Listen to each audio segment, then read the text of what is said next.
Hey y'all, welcome back to Brit Reviews It All. Make sure I got this right. So, sorry about the glare. I didn't feel like wearing my contacts today. I haven't been wearing my contacts, so whatever. But today, I am talking about Pretty Little Liars. This, of course, is season one, Original Sin, season one, episode 4. Okay, so they did hit me with 2 episodes. So I just finished watching episode 4, and then I'm gonna go back when I get the chance to get to 5. This episode is called The Female Gaze. This episode, I really, really enjoyed it. It had a lot more stuff going on. It's getting better and better by the episode. So, they start off with the flashback scene. So, it was Angela Waters and then Margaret. Margaret is Noah's mom. So, the two of them, they were hanging out, smoking on school property. They're in high school at the time. So, obviously, they were not supposed to be doing that. They get caught.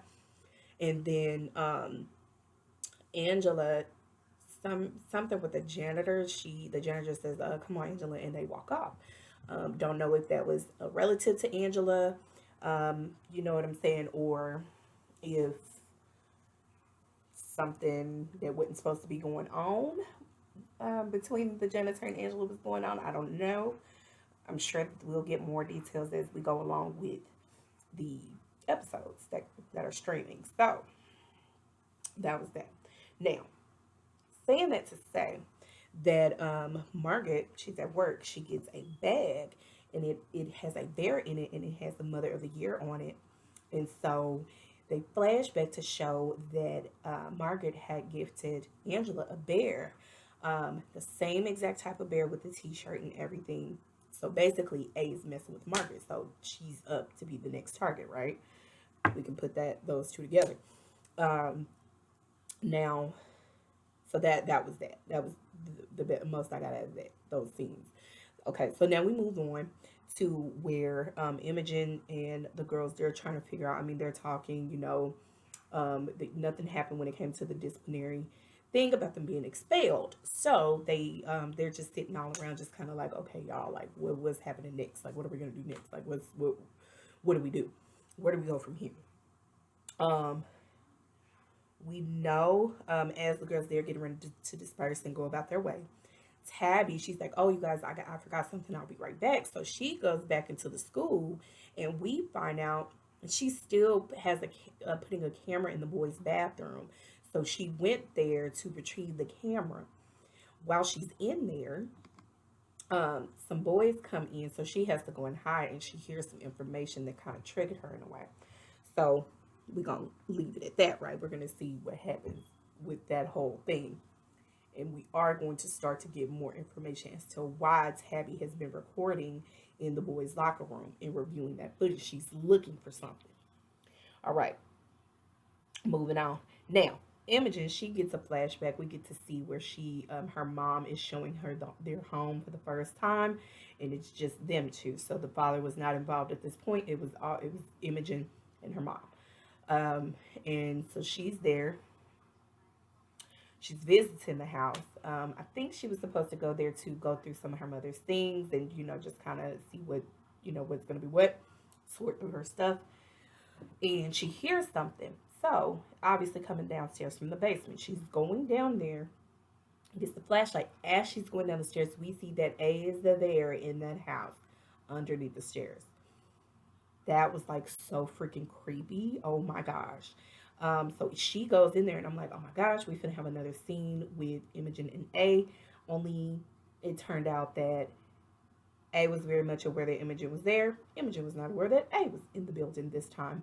Um, so she doesn't even know that she's come into another scenario where the two of them are in the same room again. Now, as she's down there in the basement, she's about to look through some stuff. She hears something upstairs, some people talking. So when she goes up, she goes outside and she finds that it's the couple that's getting ready to purchase the home. Um, and then right there, she just had a moment. And I mean, can you blame her? She had a moment. She told them exactly what happened in the house. And when I tell you, they pulled their offer for buying the house. And Tabby's mom was not happy about that. Um, so Tabby's mom comes into the room at her home and speaking to Imogen about everything. She's finding out that Imogen has been calling around asking about Angela Waters and just trying to figure out, like, why are you doing this? And Imogen was very forward. Like, she was just like, no, because you are not telling me something. There's some information that you are not sharing. So I'm going to find the information that I need to know. And I'm going to piece together what is the connection between my mom and Angela. Okay. So there's that. Now, um, moving on to Tabby. Tabby is in the process of planning with Chip, their partners, planning the class project, which is to reenact a scene from a movie approved from the list that the teacher gave them. So she gets the idea to do a their version of a specific movie, and this one is Psycho. So in this case, she decided to swap the scenes. So instead, it's going to be the female who's the serial killer and the male who is going to be the damsel in distress. So a role swap. I like it. I like it, and we're gonna see what happens with that. She's trying to figure out who she's gonna get to play in it. I mean, she's the director. She's not the one who's in front of the camera. She's behind the camera. We know this is Tabby's thing. She figures out that she goes through all of her girls, and all of them are just like, no, no, no, no, no. And Farron, she talks her into doing it. And then they figure out who's going to be the male part, and they were able to kind of stroke Greg's ego enough to get him to agree, which wasn't very hard at all. So those are the people that were chosen. Now, um, let me see. Oh, with Farron, we're getting a lot more from her in this particular episode. She's being pushed with Kelly to just train and just keep working out. And, as she's preparing for the Black Swan role that she's taken on, the teacher has paired her with Kelly. Now, in with all of this going on and them having conversations and just basically saying, hey, this is what it is, we stuck together, let's just do this and move it along, Kelly ends up saying something specific that Karen said to Farron before about her, oh, you're a queen, you know what I'm saying? So that kind of sparked in Farron's mind, like, wait a minute, we know that those twins, they be doing stuff. So it made me think, okay, let's think about this. Is it really Kelly, or is it really Karen who is still alive? We know that they were swapping. We know that they swapped. We know that Kelly was pretending to be Karen. But if you think about it, when it comes to who was up there and about to do the whole Carrie thing to Imogen, would Karen have been the one to be up there doing that, or would it have been Kelly? And that is why that specific twin is really going through some turmoil right now, because they are feeling very guilty. So that makes we have some things to think about, y'all. Is it really Karen or Kelly that is still alive? And Barron, she is gonna try to figure out who it is. Um, so moving on, and I'll get back to that. Imogen, she comes forward and she says, talking to, I believe she was talking to Tabby. Y'all correct me if I'm wrong. She was talking to Tabby, and Tabby tells her that, no, Imogen tells Tabby that she wants to contact her mom. We get the flashback again about Imogen with her mom and the Ouija board. And so that put two and two together. Imogen wants to use the Ouija board to contact her mother to try to get some answers, right? So, all in all, Imogen and the girls, they were very supportive in this. They went to Imogen's home and they did the whole Ouija thing. Imogen basically ended up having a complete meltdown at that moment and just, really just expressing how she's feeling and what she's going through currently pertaining to losing her mom and just her feelings with all of that. The girls, they have to let her know, like, hey, we know you're going through it, but please understand that you are not alone. We are here with you. We are here. All right. So that was that. Let me see now. We do have Sheriff Beasley. Noah and her mom were one of the key uh, topics for this particular episode.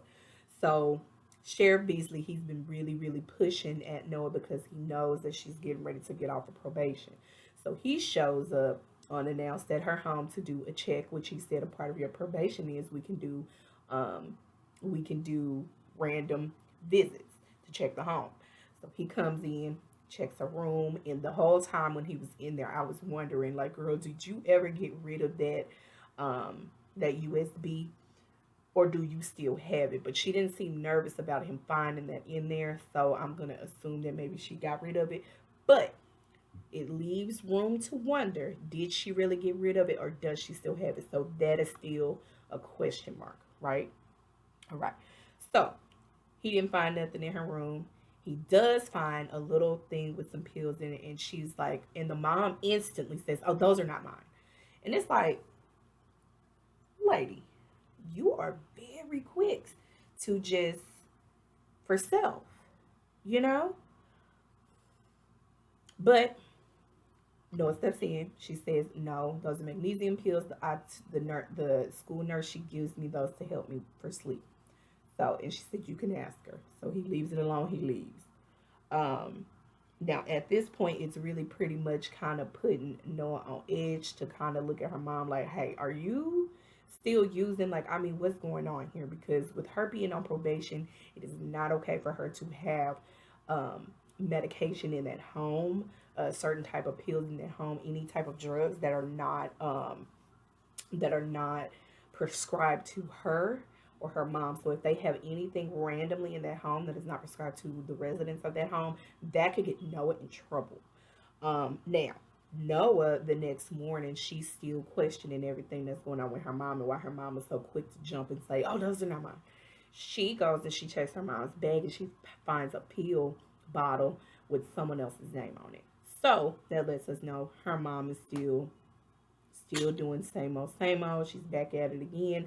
Noah is in jeopardy. Okay, she really is. So that's not good. Now I'll come back to that. Now, Tabby and the crew for who's gonna do the school project for the video scene, the movie scene. She's meeting with them. They're all talking about, everything, what's gonna be what. They're planning it out.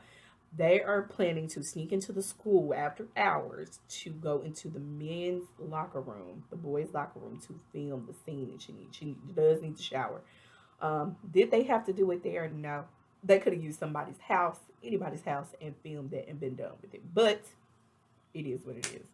Um, Tabby has some ulterior motives when it comes to doing certain things. So we're going to tap more into that as I'm seeing. We're going to tap more into that as the season goes on and really get the real details onto what happened to Tabby. So come back to that. Now, Noah, she gets a message from A, and it's basically connecting Angela to her mother. All right. So that was raising even more red flags when it came to the whole thing about the parents not really knowing Angela like that. A is like, not having it. All right. Now, Imogen, she did find her mom's diary. She was very happy to find those, and that was pretty cool. However, as she's reading through them, she does notice that in one of the diaries, there were a lot of pages missing. And so we're just like, all right, who removed those pages? Was it her mom, Davy, or did somebody else get a hold of them and snatch those pages out of there? We don't know. All right. So we're going to find out. Now, getting back to the scene, they all, for Tabby and the crew that's going to do the little movie scene, they go to the school. That looks so creepy. It just looks creepy, scary. It's a small town. We know y'all know that A is running around and you've seen this person and y'all are still out here doing the worst things that you could do when you know that there is a possible weirdo, whatever you want to call it, someone who is masked running around in town that seems to keep popping up between you and your friends. So y'all want to go sneak into the school at night after hours? Something wasn't right about that. But I was like, all right, I knew in my heart that something bad was going to happen in that at that school, but it didn't. So thank goodness. Okay, so Greg, Perrin does her scene. She does it beautifully. Greg, she's as the what the director's supposed to do, letting him know, okay, this is you. Put yourself in this mind thought. You know what just helping him to get into character. So he ends up completely getting naked because he's just like, yeah, I just want to, is everybody okay with this? Everybody okay with it? Whatever, Greg. Just let him do what he do. Get the film. Don't show anything inappropriate so y'all won't get in trouble. Leave it at that. All right. Now, Tabby gets so mad at this point and she just looked like she was overwhelmed. She ended up completely just leaving and say, let's take 10. She leaves. She goes. She goes out. She goes out and she goes outside. Again, you're outside by yourself in the middle of the night. We don't know what time it is. She's outside, and then she gets a vision of something that happened, and it's from her eyes. So we know she's intoxicated or someone's put something into her drink. Her vision is blurred. You see all of the other students, they're all happy, laughing, smiling, chi, and everybody's been drinking. And and it's a scene from somewhere not too far from the school where they're outside with a little bonfire thing going on. Something happened to Tabby. She has to have a little moment and say, okay, you're all right, you're all right, you're all right, you're all right. Obviously, she was out there for so long that Chip went on got got them to go ahead and do the scene so they could, let them go home for the night. By the time Tabby gets herself together and come back in, they're already gone, which is interesting. I'm like, well, which way did they leave out? Because when they have seen Tabby outside, just wondering. But anyway, they left. Farron, you left. You didn't even check on Tabby. That was another weird, just weird. But Chip is just like, hey, I got it. You're good. So he leaves out. Everything's still not taken down. I'm assuming he was going to go put some things away, but and so maybe he was still there on school property, and he didn't just leave her there by herself. Because I was just like, huh. She gets so mad she knocks over the whole little thing. It was like, all right. Again, I really thought that something terrible was about to happen in that whole scene with the school and everything, but it didn't. All right. Now, moving on. Noah gets a phone call. Okay. She gets a phone call saying pizza delivery, blah blah blah blah blah. Oh, my car is running. She comes downstairs. When she got that call, I was like, it's a trap. It's a trap. I didn't know if it would be from Sheriff Beasley trying to trap her and get her in trouble for going too far with her ankle monitor on, or if it was A. Y'all, she goes downstairs. It's glass on the floor. She sees the hole in the window. She opens the door. The pizza is on the ground, right? Okay. So she was like, oh, whatever. Okay, first of all, you should have called 911 because something looked off about that. Just saying. So she goes back upstairs. As she's going back to her apartment, A is standing at her door with hand on the doorknob. OMG. She took the frick off. I was like, oh my God. Like the whole time, I'm like, go, Noah, go, go, go, go, go. She barely gets away from A. I mean, A at some point had her like this, okay? But she finally gets away. A basically chases her over to where Noah had to use them track running skills. They had to come in at some point. She had to jump over a building to get to the next building. I was just like, oh my God. Now, as Noah is standing up there, and her monitor goes off, so she's just like, I mean, what? She pulls up, walks up a little bit so that the monitor will stop. So that way, the police, they're not going to call and say, hey, you violated. They coming. They on the way. You're in trouble. So she stops, and then A is just standing there. So she's like, what do you want? What is it? What do you want from me? And then, y'all, A talks. Okay? A talks. I was just like, whoa, it's talking. Like, I had to press pause, rewind, and start that scene back over so I could make sure I didn't miss anything because it shocked the heck out of me. All right. So, A responds, okay? And A says, and I'm reading from my note, A says he wants to punish the guilty. And she's like, who's guilty? Your mother. At this moment, Noah calls her mom's job and asks for security in right in front of A. Tells on her mom. So y'all, we are gonna have to see the next episode what is gonna be the fallout from that. That had to be something terrible to have to call on your mom and tell on her. She told her about the pills, that they need to check her bag and see what's in the bag. OMG.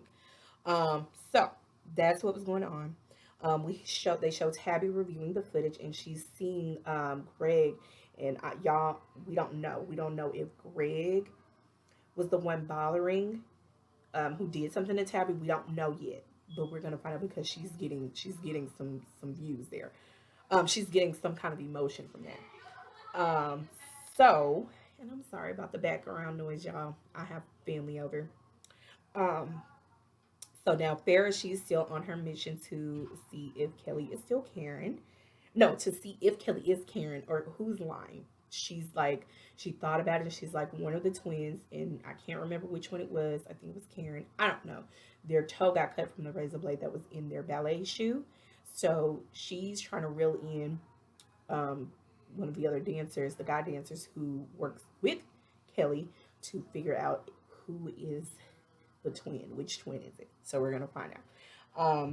Then and where I stopped from at the end, it wasn't really much more to say, but the fact that Noah came right in and she told the girls about everything that happened to her. She didn't really go all the way in on the details, but she pretty much told them that A came for her and that A is basically saying that her mother is connected to Angela Waters. So that even more lets Imogen know that there is more to the story than what the parents are telling them. So we are hoping, I am hoping, this next episode 5, which I'm gonna get ready to go watch, we need to find out what's going on, y'all. We gotta know. All right? And we're gonna find out. A is gonna make them tell us. So Davy was taken out. Margaret, we don't know if A is still going to do something to her or not. We don't know, but we know that that was the next parent in line. So it is what it is. So let me know what y'all thought about that episode. I really enjoyed it. Can't wait to watch the next, and I can't watch the next after that and the next after that. So y'all, I'm really into this. So just let me know what y'all thought about it. Please like, comment, subscribe, and hit the notification bell button and that way you'll be notified when I post another video. All right. Thank y'all for watching. Bye, y'all.